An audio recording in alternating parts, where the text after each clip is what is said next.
ወዴት ነው? መሄጃ ነው የምንፈልገው። ምንድነው መሄጃ የምትፈልጉ? መሄጃ በቃ ወደ ሲኦል ነው የሚገባው። መሄጃ ወደ ሲኦል ነው የሚገባው። መሄጃ ነው የምንፈልገው በቃ። ወዴት ትሄድ? ወደ ሲኦል ወደ ገነት?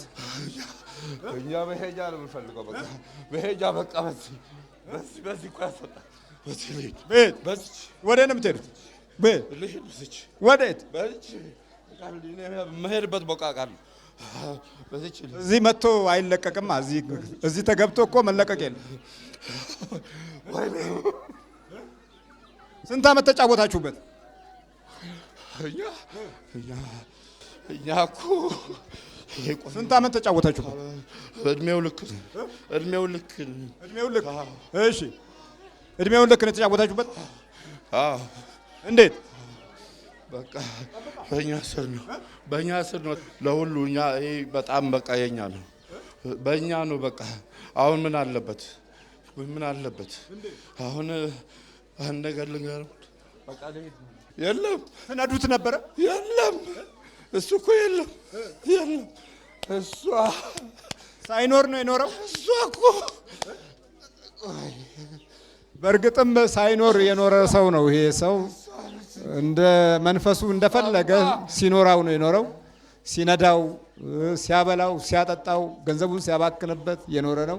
በሚተላለፉት ትምህርቶች በሱ ነው አንዳንድ መረጃዎች ያገኘው። አንዳንድ ጊዜ ልክ እዚህ እንደምትሉት ይል ነበረ። ይሄ ምንድነው የኋላ ቀር ምናምን አስተሳሰብ ነው እያላችሁ እንደምታወሩት አይነት አወራር ይል ነበር እሱ። ኋላ ቀሮቹ ነገሩ በኢኮኖሚ እና በማቴሪያል ከሆነ የሚለካው የሰው ልጅ ስለንቦና አሁን በእድገት ዘመን ጭራሽ ወደ ኋላ ቀርተናል፣ እንደው ከናካቴውም ማለት ነው። እኛ የምንፈልገው ወደፊት መሄድ በዲያብሎስ ተጎትቶ ያልነው ኋላ ቀርነት ልብ ውስጥ ገብቶ ጭራሽ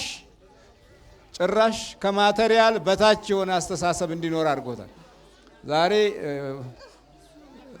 ኮምፒውተሮች ብዙ ያስባሉ። የሰው ልጅ ያን የፈጠረው ሰው ልጅ ግን አእምሮው ደንብጇል። ህሊናው ከማሰብ ውጭ ወጥቷል። ስማ ለቋላ አትለቀው። ምንድን ናችሁ አላችሁ? የአሜሪካ መተት። በምንድን ነው የገባው? አሜሪካ መተት በቃ ቤት እንዳይሰራ ቤት ሰራ። ገና ቤት ሰራ። እሺ ገዝቶ አይደለም እኮ ሰራ። አሜሪካ ውስጥ? አዎ ሰራ። በቃ እንደዚህ ይሁን ብሎ ሰራ።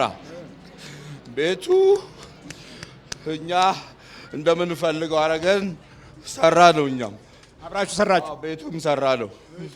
ግን አልተቻለም። እሱ እንዴት አልተቻለም? ለቤተ ክርስቲያን እያለ ልብስ ሁሉ የመዘምራት እያለ ሁሉ ልብስ ማስመጣት ጀመረ። ታዲያ ምን አጠፋሱ? እዛ ቤት እየመጡ መቀደስ መጸለይ ጀመሩ ቄሶቹ። እሺ ቤቱን አጠፋ ነው እሱ። ከዛ ቤት ይዘን ወጣን። እሱን? አዎ። ለምን አወጣችሁት? በቃ መውጣት አለበት። የአሜሪካው መንፈስ ናችሁ? እነሱ ከፈለጉ እዛ ይኑርበት። አሁን እሱን ይዘን ወጣን። ለምን አወጣችሁት? በቃ ያ ቤት አልተመቸንም። ምን ሆነ? ቤቱ ተጸለየበት? በቃ የዛውቄላት ልብስ አለ እዚህ፣ ጫማ አለ እዚህ፣ የእነሱ መስቀል አለ በዚህ፣ ከኢትዮጵያ ያስመጣል ለመዘምራን ልብስ እያለ ጃንጥላ እያለ በሙሉ እና ቤቱ ቦታ ጠፋ። እኛው ይዘነው ወጣ። ቤቱ ረከሰ። ቤቱ በቃ የለም። እሱ አሁን ሌላ ሀገር፣ ቤቱን ሌላ ሀገር አድርገን አስቀመጥን። ከባለቤቱ ሌላ፣ እሷ ከባለቤቱ የነበረች እዛ ለያየናቸው። ለምን ለያያት? በቃ እሷም እዛ እንድትኖር አድርገን እሱን ነው የኛ ታዛዣችን። መስቀል እዚህ የስከል ኤንድ ቦን የነበረው መስቀል ያደረጋችሁለት እናንተ ናችሁ? እኛ እኮ ነው የኛ እኮ ነው። እቺ እኮ እሷ ነች ያመጣችው። አይታይም እኮ አይታይም እኮ ምንም አያምርም እኮ። ያኛውማ እንዲህ እኮ ነው። እንዲህ ገና ብቅ ስትል እኮ ነው የሚታየው። ስከል ኤንድ ቦኑ? አዎ ስከል ኤንድ ቦን ማለት አጽምና አጥንት ያለበትን ግን ደግሞ ከታች መስቀል አድርገውበታል። ከላይ የአደገኛው የስከል ኤንድ ቦን አድርጎት ነበረ። ያንን በጣም ይወዱት ነበረ። ጸሎት ቤት ሲገባ ጸሎት ቤት ሚስቱ ሰርታ ጸሎት ቤት ሲገባ ማንም ሳይበጥሰው ተበጥሶ ወደቀ። ማንም ሳይበጥሰው ገና ሲገባ እኮ ነው። እንዴት ተበጠሰበት? ያ እንዴት ተበጠሰበት? በጠስ ነው በቃ። እዛ የኛ አይደለማ። እኛ እንወጣለን፣ ውጭ እንጠብቀዋለን። እሱ ይመጣል እኛ ጋር። እኛ ራሳችን ወጣን። መውጫ እኮ አናጣም። እኛ መውጫና መግቢያኛ ብዙ አለን አላችሁ አለ።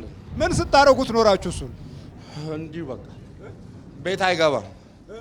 እናዞረዋለን፣ በምንፈልገው ቦታ እንወስደዋለን። የት ነው የምትወስዱት? አሜሪካ የት ወስዳችሁታል? ቤት ሲኖር አይደል ሲገባ አይደል እንደ ጭራሽ 12 ሰዓት ይሰራል፣ ብር ያገኛል። ቤት ሲገባ የለም። ቤት ሲገባ ብር ይዞ ከገባ ልክ ሊገባ ሲል እንደገና ይዘነው እንወጣለን። ታዞረዋል። መኪና አዙሮ እንደገና ፓርክ ካረገ በኋላ ቁልፉ በኪስ ውስጥ አግብቶ ወደ ደረጃ መውጣት ሲጀምር የሆነ ነገር አድርገን እንደገና ስልክ አስደውለን እናወጣዋለን። ለምን አላ ብሩ ማለቅ አለበት። ብር የኛ ነው፣ የኛ ብር ነው፣ ግብሩ የኛ ነው ብሩ። አዎ ሌላ ቤት እዛ ከሰራማ ሌላ ነገር ነው የሚሆነው እንደገና። ስለዚህ ማለቅ አለበት። ባዶ ከዛ ይተኛል። ሲተኛ ባዶ በቃ ባዶ ሲሆን ኪስ ከዛ ይተኛል፣ ገብቶ ይተኛል። ይሄ የውጭው ዓለም ገንዘብ በአብዛኛው የራሱ የሆነ አዙሪት አለበት። ወደ አፍሪካ ሀገርም እንዳይገባ ራሱ የሆነ ምትሃታዊ የሆነ ጥበቦችን የታከለበት አካሄድ አለው። ይሄ ካርዱን የክሬዲት ምናምን የምትሉትን ካልጸለያችሁበት ይሄ እንዲህ ሲባል አይገባህም። አንተ እነዛ ዋነኞቹ አንተን ለማፍዘዝና ጄሌ ለማድረግ ጎበዞች ናቸው። አንተ ግን መረጃው ደግሞ ሲሰጥህ አይገባህም። በእምነት የሚገኘው መንፈሳዊ ኃይል አትረዳውም። ስለዚህ የፈለገው ሚሊዮን ዶላር ይኑርህ እዛው ዞሮ ይገባል። እዛው ነው ማለት በኪስህ የሚኖርህ ነገር ከእለት አያልፍም። በምንም መንገድ ከእለት አያልፍም። ይሄ የመናፍስቱ የዛው የውጭው ዓለም ስልትና ጥበብ ነው በራሱ። ምን አይነት አሁን አለ መሰለ፣ አሁን እነሱ ከላይ በጣም ትንሽ ሰዎች ሆነው ዓለምን ያሽከረክራሉ። በዚህ በመንፈሱ ትንሽ ሆነው የዓለም ሕዝብ አይን በሙሉ በእነዚህ በትንሽ ሰዎች ይያዛል። ከዛ ከታች ጀሌ አላቸው፣ ቲፎዞ አላቸው፣ አጃቢ አላቸው፣ ተመልካች አላቸው፣ አወዳሽ አላቸው። ሚዲያው በጠቅላላ በእነሱ ውዳሴ ውስጥ ስለሚገባ ገና ከፈት ስታረግ የምትሰማው ወይ የአሜሪካን ወይ የእንግሊዝን ወይ የሌላውን በቃ ያደጉትን ሀገር ብቻ ነው የምትሰማው። ይሄ አወዳሽ አላቸው። አወዳሾቻቸው በጣም በብዙ የተገዙ ናቸው። ግን የተደበቀ ሌላ የሚስጥር አደጋ አለ። ያን ቁልፍ አይሰጡህም። እምነት ውስጥ እንዳትገባ ስለሚጠነቀቁ በየትምህርት ቤቱ አማኝ የሆነ መንፈሳዊ መለኪያ እንዳይኖር በመጀመሪያውኑ የትምህርት ካሪኩለሙን በሚገባ አብረው የሚነድፉልህ እነሱ ስለሚሆኑ መንፈሳዊ መረጃዎችን ያጣ ልብና ሕሊና አለህ። ስለዚህ በቃ በመናጆ ትኖራለህ እና ገንዘቡ እዛ እንዲጠፋ ነው የምታደርገው። ምን ያህል ገንዘብ አጠፋችሁበት? እኛ ነው የምንቆጥረው። እሱ ቆጥሮ አያውቅም። እኛ ነው የምንቆጥረው። ቆጥሮ አያውቅም። እሱ ቆጥሮ አያውቅም። በሺ ነው የሚያስገባው። ምንድን ነው የሚሰራው? የሊማዚን ካምፓኒ የሚባል አለ። እዛ ውስጥ 13ኛ ዓመቱ እየሰራ ነው። አንድ ካምፓኒ ውስጥ ነው የሚሰራው። አንድ ካምፓኒ ውስጥ እና ገንዘቡን ሲቀበል እናንተ ናችሁ የምትቀበሉለት? ሲቀበል አይደል እንዴ? ሲቀበል አይደል እንዴ? ዳይሬክት አካውንት ተብሎ ዳይሬክት አካውንት እኛ ጋር ነው። ዳይሬክት አካውንት ስንት የተከፈተ? ዳይሬክት አካውንት ምንድን ነው? ከካምፓኒው ቀጥታ ወደ ባንክ ይገባል። ከባንክ ከዛ በኋላ ወይም ሚስቲው ታወጣለች ወይም እሱ ሂዶ ሊያወጣ ይችላል። ከዛ እኛ እያዘጋን በራሱ እንዲያወጣ። እሺ የለም ምኑ እኛንን ብሩ አይደረግም። እንደዛ የሚደረግ ነገር አይደለም። እኛንን የምናወጣው፣ እኛንን የምናስገባው። ሰይጣንና አጋንንቱም ሰይጣኑ እናንተ አስገብታችሁ እናንተ ማውጣት። አዎ ዳይሬክት ዲፖዚት የሚባል ነገር እኛ ነን እንጂ በሱ በኩል ወይም በነሱ በኩል አይሄድም።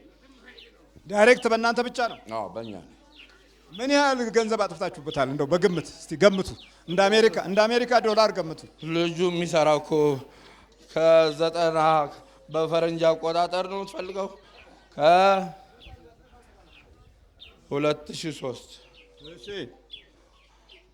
እስከ 2008 እስከ 2009 $20,000 ነው የሚያስገባው በወር $20,000 $20,000 እንደ ሲዝኑ ነው የሚሄደው። እሺ መደበኛ ግን 20,000 ያስገባል። እሺ ከቤት ታረኝና እኛ ምን ታዲያ ቤተሰቦች አሉ እዚህ 5 ሳንቲም እዛ ልጆች አሉ 5 ሳንቲም የለም አሰጡ ያርግን ባንክ ዜሮ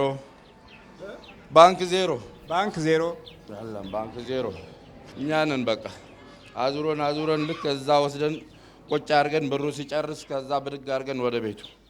ምንድነው ብሩን የምትጨርሱበት ዘዴ? መብላት ነው ማጠጣት? ግብር እንዴት ነው ምንድነው የምታደርጉ? ብሩ ማስከር ነው ማጨስ ነው። ሺሻ ይወዳል እሱ በሺሻ ነው። ሺሻ ስንት ብር ይወጣል? የሱ እኮ የቤቱ እኮ ነው የሚከፍለው። የቤቱ ስንት ሰው ይገባል? ለምሳሌ ሺሻው መቶ ሺሻ ካለ 100 ሺሻ ከፍሎ ሊወጣ ይችላል። ስሙን ከጠራ አመለኞችና ሱሰኞች ይተሳሰባሉ። ንጹህ ሕሊና ካለ ግን አትፋቀርም። በአመልና በሱስ ግን ጠጪዎችን ያሰክሯቸዋል። ቃሚዎችን እንዲቅሙ ያደርጓቸዋል። አጫሾችን ያበረታታሉ። እባክህ ሲጋራ የለኝምና አስወጋኝ ሲለው ምን መውጋት ነው ፓኬት እገዛልሃለሁ ብሎ ይገዛለታል። ይተሳሰባሉ። ያ ማለት መንፈሱ ለመንፈሱ ነው የሚተጋገዘው። በባዶው ግን እዚህ ምንም መንፈሳዊ ፍቅር አታሳይም። እንኳን እዚህ መተህ እንኳን ትጣላለህ። እነሱ ጋር እንዲህ ያለ ነገር የለም። ለነገ ያልቃል አይሉ። ለምን? የመንፈሱ ህብረት ነው። የመንፈሱ ህብረት። እሺ። እና አንድ ጊዜ ይከፍላል። ሺሻ እንዴት አሜሪካ ውስጥ አለ? ነውር አይደል? ገና እዚህም አለ። አተነዋል። 2 ቀን ሺሻ ፈልገን አተናል። የት ፈለጋችሁ? እዚህ ከተማ ውስጥ አለ ተብሎ ፍለጋ ሄደን መጥቶም ፍለጋ ነው። እናንተ ናችሁ የምትፈልጉት? አጣን እኛ አጣን። እኛ ሺሻ አለ ተብለን እዚህ ዞረን አጣችሁ? እሱ ግን አልፈለገም። አድራሻ የለንም። እዛ ጋር አለ ተብሏል። የሆነ ቦታ ስንገባ እዚህ መግባት አይቻልም ተባልን። በውስጥ ገባን። ከዛ ዘመዶቹ መጥተው እንደዚህ ሲሉ ወደ ሌላ ደግሞ ወሰድናቸው። እነሱ ቁጭ አድርጌ ያሳደርኳቸው። ለምን ዛሬ የታል ዘመዶቹ? ጥራስ ዛሬ ቁጭ አድርጌ ያሳደርኳቸው። ጥራ ዘመዶቹ እዚህ ይዘውት ሊመጡ ነበር እኮ አስቀርቻቸው ነው። የታሉ? ጥራቸው። ስንት ናችሁ? 60 ነን። 60 አጋንንት ውቃቢ አለ። ውቃቢም አለ። የእናቱና አባቱ ነው ውቃቢው? ያክስቱ ነው። ያክስቱ ነው ወደሱ የመጣው። ስንት አመት ነው ላብ ላይ ካላችሁ? እሱ ምንም ነገር አናበላትም እኮ ምንም ነገር አናበላትም። ምንም አትበላ። ዝም ብላ መተ ቂጣ ነው የምትበላ። ቂጣ ነው። ምን አልከኝ? የእህቱ ልጅ ነኝ። አንተ የእህቱ ልጅ ነህ? የሚገርም ነው። እንደዚህ ነው እንግዲህ ሁሉ በጣም ይገርማል። አባ ገንዘብ ያገኛል። ገንዘቡ የሚጠፋው በእንደዚህ በመንፈስ ምሪት ነው። የወደፊቱን አያስቡም። የዛሬውን የሚያስብ ሰይጣን ህልውናቸውን ተቆጣጥሯል። በል ተመርከክ። ለቀት ሄዳለት ሄድማ ተመርከክ ቶሎ። አሁን ይሄን ሰው ስታዩ አሜሪካ የተመቸው ነው የምትሉት። ሁሉ ነገር ተመችቶት የሚኖር በወር $20,000 የሚያገኝ ይሄ የእውነተኛውን አግኝቶም እንኳ ህልም ላይ ነው ያለው። ይሄ ራሱ ገንዘቡን ይዞት በህይወቱ ህልም ሆኗል። ኑሮው ህልም ሆኗል። ራስን ከውስጥ ማጣት የሚባለው ይሄ ነው። በልባጥ ነውታ ገንዘቡ ካላለቀ ቤት አይገባም። ትናፍቀዋለች እኮ ትናፍቀዋለች። አታገኘውም። ምኑን? ባሏ አታገኘው። ሚስቱ ነች የምትናፍቀው። አዎ።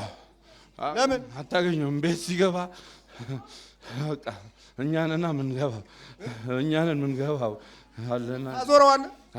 እስቲ እንዴት ነው የምታዞረው? ሲገባም እንጂ ሲገባ በስልክ እኮ እሱም ይናፍቃታል። ቤት ሲገባ ግን በቃ እኛንን በቃ እሱ እኛ የራሳችን አለን እሷ የራሷ አላት እንጂ አንግባባም።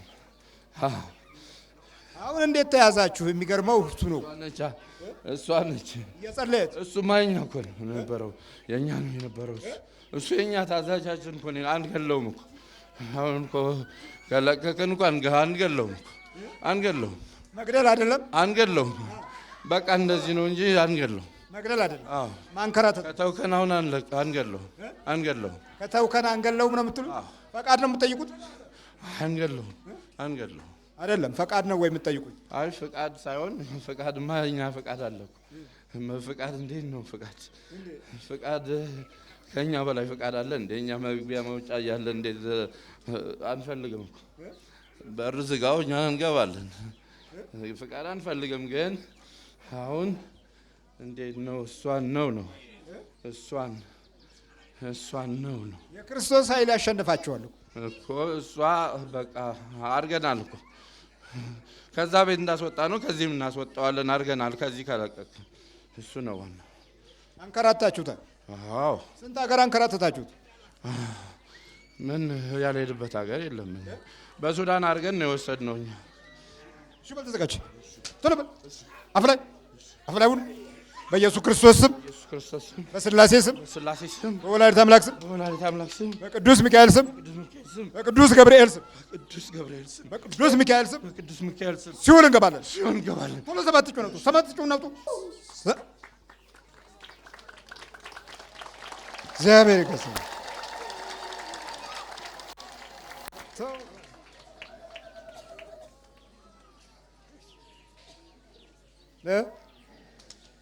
አይ አንበሳው ተነሳ፣ ብድግ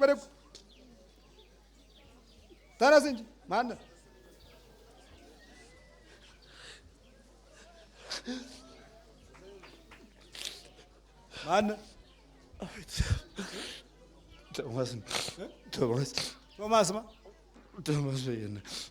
ቶማስ በየነ አይዞህ። የሚገርም ነው። ዓለማችን እንዲህ አይነት አዙሪት የበዛባት ዓለም ናት።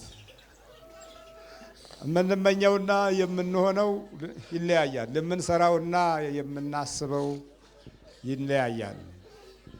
ይሄ በመኖር ውስጥ ያለ ውስጣዊ ውጊያ ነው። ከውጪ ማንም አያይልህም፣ መሪዎች አያገኙልህም፣ ሐኪሞችም አይረዱህም። ይሄኛው ዓለም ለየት ያለ ዓለም ነው። የዚህ የክፉ መንፈስ ዓለም ነው። እንዴት ነህ? እግዚአብሔር ይመስገን ደህና ነኝ። እግዚአብሔር ይመስገን አባ። ይኸውልህ ወደ 60 የሚደርሱ ሰይጣንና አጋንንት ነበሩ። እኔ አላውቅም፣ ጤነኛ ነበርኩኝ። ምን ጤነኛ አለ? ገና ከጅምሩ ከቤተሰብ ጋር የተያያዘ መንፈስም ነበር፣ ዛር ምናምን ነበር። አንድ ቀን ታምሜ አላውቅም። ምንም አሞ አያውቅም በህይወቴ። አንድ ቀን ታምሜ አላውቅም። ባለቤቴ ግን የእርሶ ክሊፕ ሁሌ በዩቲዩብ እየከፈተች እንዲህ ትለኝ ነበር። ለአንድ ቀን እሺ ብያት አላውቅም።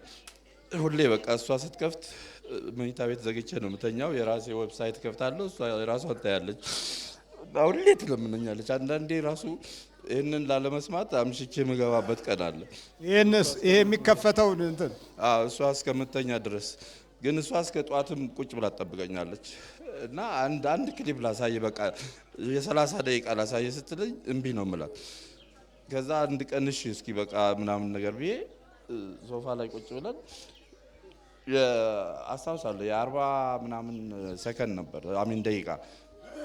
እሱን አይተን ከዛ በኋላ ራሴን እየቀጠልኩ እስከ ምሳ ሰዓት ማታ የጀመርን እስከ ምሳ ሰዓት ቁጭ ብለን ስናይ አድረን ዋልን ማለት ነው። ከዛ በኋላ ራሴም እየከፈትኩ ማየት ስጀምር ጅም እሄዳለሁ፣ ጅም እሰራለሁ እና ጅም ማነሳው የነበረ ብረት ሁሉ ማንሳት አቃተኝ። ያን እያየህ ስትሄድ በቃ እሰራለሁ ጅም ማነሳው 300 ፓውንድ ምናምን ማነሳው የነበር 100 ፓውንድ ሁሉ ማንሳት አቃተኝ እና ከትንሽ ጊዜ በኋላ በቃ የአንገቴ ታመምኩኝ፣ ሆስፒታል ገባሁ። እንደዚህ ተጣሙ ሆስፒታል ገባሁ።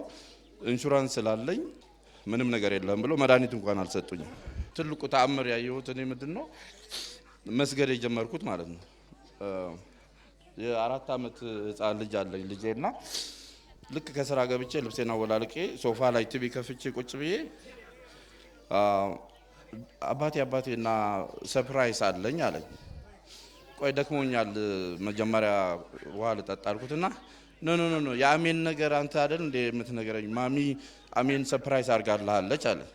ከዛ እሺ ብዬ ወደ ሁለተኛ መኝታ ቤት ስገባ ቤቱ እንዳለ ቀያይራ ትላልቅ ጌታችን ኢየሱስ ክርስቶስ ፎቶ ይሄኛው የሚያክል ግድግዳው ላይ ለጥፋ ከዚህ ሀገር አስልካ ማለት ነው። እና ትናንሾቹ ደግሞ እንዳለ በቃ የጸሎት ቤት አድርገዋለች። እና ልክ እንደዚህ ቁሜ ሳይ ልጄ እዚህ ጋር ነው ያለው። አየው የአሜን ቤት ምናምን ያለኝ እንደዚህ እንትን ነበረኝ እና ወደቀ። እስከሌንድ ቦን የነበረው እስከሌንዱ ወደቀ። ወደ 1200 ብር ነው የገዛሁት ዶላር። እና ወደቀና ከዛ ልጅ አንስቶ አየህ አላልኩም ማሚ አትወደውም አይደል ብሎ የ4 ዓመት ህፃን ልጅ ነው የሰይጣን ነው ይሄ ዳዲ ብሎ አንስቶ ወረወረው። የወረወረው ቦታ የት ነው? አንስቶ ወረወረውና ክሎዜት ውስጥ ገባ። የሷ ልብስና ጫማ ምናምን ያለበት ማለት ነው። ከዛ እጄ እንዴ መስቀል ወደቀ ብዬ ገርሞኝ አነሳውና ይሄንን አንዳንዴ ስለሚወልቅ አወለኩት ማለት ነው። እንደዚህ ሳረገው አልወለቀም። ከዛ ነው የመሰለኝ ይሄኛው እዚህ ጋር ያለው የተበጠሰ ነው የመሰለኝ። ይሄንን ፈታውና እጄ መስቀሉን ፈልጌ አግኝቼ አምጥቼ መስቀል የተሰበረ ብዬ እንደዚህ ሳይ አልተሰበረም። ትክክለኛ ተአምር የሆነ ነገር እዛ ጓደኞቼ ያሉ በሙሉ ያውቃሉ። ይሄንን አልተሰበረም፣ ይሄንንም አልተፈታም። ከዛ በኋላ ነው እኔ መስገድ የጀመርኩት። መስገድ ጀመር። ከዛ በኋላ በቃ መስቀሉ ግን አምጥቼ አደረኩት እና እሱን ነው በቃ እንደገና እዚህንን አምጥቼ መስቀሉ ላይ ምን አለ? ላይ ከላኛው ላይ እንዳለ በቃ መስቀሉ ነው። ግን በዚህ ጫፍ የጭንቅላትና አይን ወጥቶ ያው የጭንቅላት እስከሌት ማለት ነው። እስከሌት ነው ያለው። አዎ። እና በአራት ማዕዘኖች አሉ። ጫፏች ደግሞ ቀስት ነች። እንደዚህ መስቀል አይደለ፣ ሰርክል ሳይሆን ቀስት፣ ረጅም ቀስት። ይሄን ነው ጦር ነው። አዎ እሱ ነው የነበረበት እስከሌንድ ቦን ማለት ነው። አዎ። እና ሳይበጠስ ሳይፈታ ወደቀ። እና የተአምር ነው ምናምን ነገር ብዬ ፈልጌ እኮ እንደገና አግኝቼ ይሄ ነገር እንደገና አረኩት። አንድ ቀን ግን እንዲያው ታሪኩ በጣም ረጅም ነው በእውነቱ። ህልም አይቼ ከዛ በኋላ ነው በቃ ይሄን ነገር የሆነ የህንድ ቅርጽ ነበር ቁጭ ብለን እንደዚህ ስሟን ጠራውና ቤቢ እንትኑን ቅርጹን አንሺና ወርውሪው አልኳት። ከዛ እሷ ልልልል ብላ እሷ የምትወደው ቅርጽ ነበር። ምን አይነት ነው እሱ? የህንድ ነው። ቀንድ ምናምን ያለው? ቀንድ የለውም። የህንድ ኢንዲያን ፊት አለ አይደል? እስታቸው ጥቁር በእንጨት የተሰራ ነው። በእንጨት የተሰራው ነው ግን ከአንገት በላይ ቀንድ አለው። ቀንድ ምናምን ነገር ነው። እዚህ ጋር መስቀል ጥቅ ማድረጉት እንዳለ እሱ አለውና እንደዚህ አይቼ ይሄን ነገር አውጭና ጣዩ ስላት እልልል ያለች ባሌ ዳንክልኝ ምናምን ነገር ብላ አውጣት ወርውራ መታ። ካሁን በኋላ ይሄንንም ጣይ ብዬ ቤት የነበሩ ነገሮች አንስቼ እንዲጣል አደረኩት። እስከሌንድ ቦን ነበር በሙሉ ልብሶች በሙሉ ቲሸርቶቼ፣ ኮፍያዬ በሙሉ እስክሌት የሌለበት ነገር እኔ አላረግም ነበር። የሚገርም ነው። በርታ። እንግዲህ ያው ውስጡ ሆኖ ነው ገንዘብህንም የሚጨርሰው። ብር ስታጠፋ ግን ታውቀዋለህ። አንድ 5 ሳንቲም አሁን እህቴ ልጅ አለ እዚህ በአንድ ቀን ማጠፋው ብር ለሱ ህይወት ይቀይራል። እና እንግዲህ አሜሪካን ሀገር ከገባው እኔ ወደ 20 ዓመት ሊሆነኝ ነው። 20 ዓመት በአንድ ቀን የሚጠፋ ብር የሱ ህይወት የሚቀይርለትን ነገር እስካሁን ድረስ አላረኩለትም። መጥቼ ማየትና ማስደሰት ካልሆነ በስተቀር ማስደስተው ደግሞ በመጠጥ እጆ በመውጣት በምናምን ነገር ካልሆነ በስተቀር ምንም ቁም ነገር እንኳን አላረኩለትም። ሺሻ ፈልገን ነበረ እዚህ ሀገር ለማጨስ አለ እኮ አሁን መንፈሱ እውነት ነው። እኔ አለ ብለው ነበር ግን ላለመግባት ተታገልኩ። አልሄድም አልኩ። ታገልከው? አልሄድም ብዬ ሺሻ ቤት አለ ምናምን ነገር ብለውኝ አልሄድም አልኩኝ። መጠጥም ትናንት ዞሩ ምናምን ነገር በጊዜ መተኛት አለብኝ ምናምን ጠዋት ፕሮግራም አለኝ አልኩ። አሁን መጠጣት የለብህም፣ ምክንያቱም እስከ ዛሬ ለመንፈስ ነው የጠጣኸው። መጠጥ ራሱ አስጠልቶኛል። እኔ አሁን ተራይን ልጠጣ ብለህ አንተ እንዳትጀምር እሺ። አዲስ አበባ ስመጣ ገና ከቦሌ ከመኪና ከኤርፕሌን ከፕሌን እንደወረድኩኝ ሌላ ነገር ነው የሚታየኝ። ሌላ ነገር ነበር የሚታየኝ። አሁን ዲስ ታይም ስመጣ ምንም ነገር አልታየኝም። ከሆቴልም አልወጣም። በወጣም ከነሱ ጋር ሻይ ቡና ጠጥተን እንደገና ወደ ሆቴል ነው የምመለሰው። አዎ ምንም ነገር አይታየኝም። ጀመርካ፣ ስግደት ጀመርክ፣ ጸሎት ጀመርክ። ለዚህ እኮ ነው ተመስገነ ይሁን አባ እግዚአብሔር የተመሰገነ ይሁን። እርሶ ደግሞ ክብርና ጤና ይስጥልኝ። በርታ እንግዲህ በርታ፣ አይዞህ። እሺ እንዲህ ነው እንግዲህ መጸለይ ስትጀምር፣ መንበርከክ ስትጀምር ክፉና ደጉን የምታስተውልበት ህሊና ታገኛለህ። ያ እንደዚሁ አይመጣም። እንደዚሁ ዝም ብለህ ብቻ የምታገኘው ኃይል አይደለም። ኃይሉን የምታገኘው አንተም ስትደክም ነው። የምቾት እንቅልፍ ውስጥ የእግዚአብሔር ክብር አይመጣም።